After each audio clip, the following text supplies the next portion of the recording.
I think you can see the emotions with which Junior has talked. And this is because Junior was very close to Fidel. They were not only relatives, but they were also friends.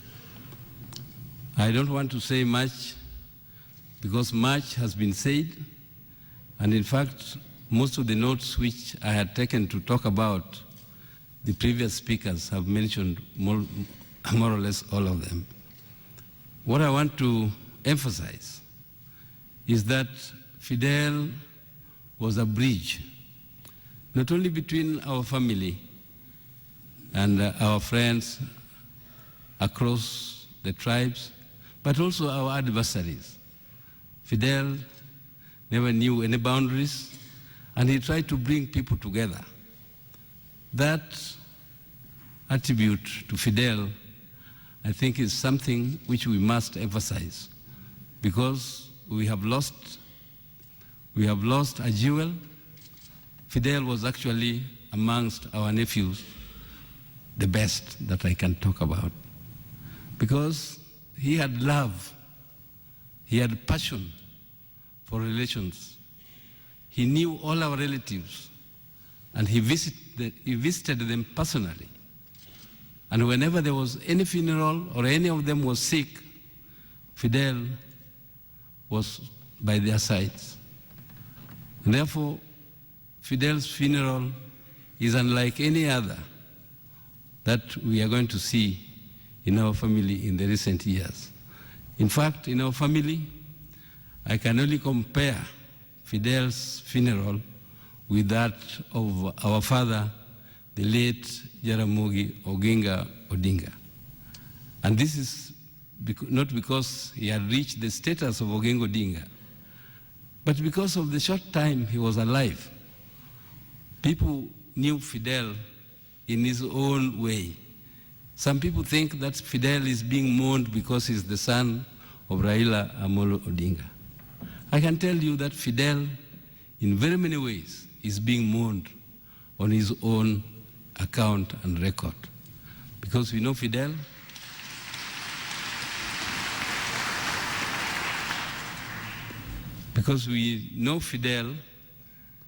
was a friend and a companion of very many.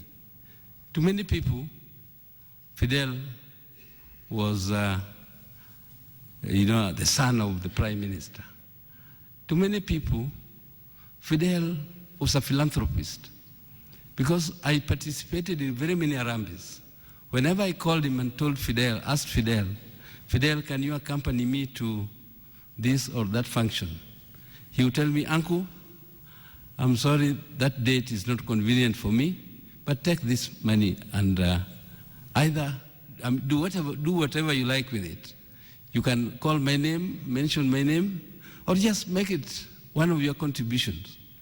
But he would definitely always respond. And in many occasions, he accompanied me, and Fidel contributed very, very generously. Politically, a lot of people in politics, when they see a generous person contributing, they always associate that man with the ambition to succeed them, particularly those who are in the seats of MPs. They don't like people who are coming to do some social function. But I must tell them that development and supporting people is a function which cannot be carried out only by one group of people or only by one individual. It is a collective responsibility, and people must be allowed freely to do it the way Fidel has been doing it. Fidel was a sportsman. He was everything to us.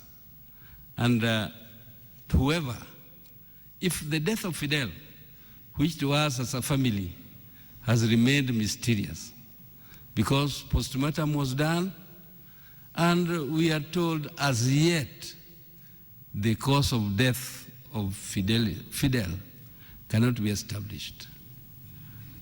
And if the death of Fidel was a natural death, so be it.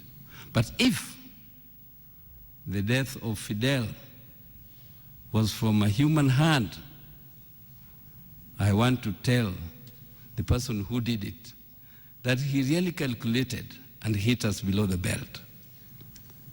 And I hope, of course, our family is not in the business of revenging, but I hope God, the Almighty, will revenge on our behalf.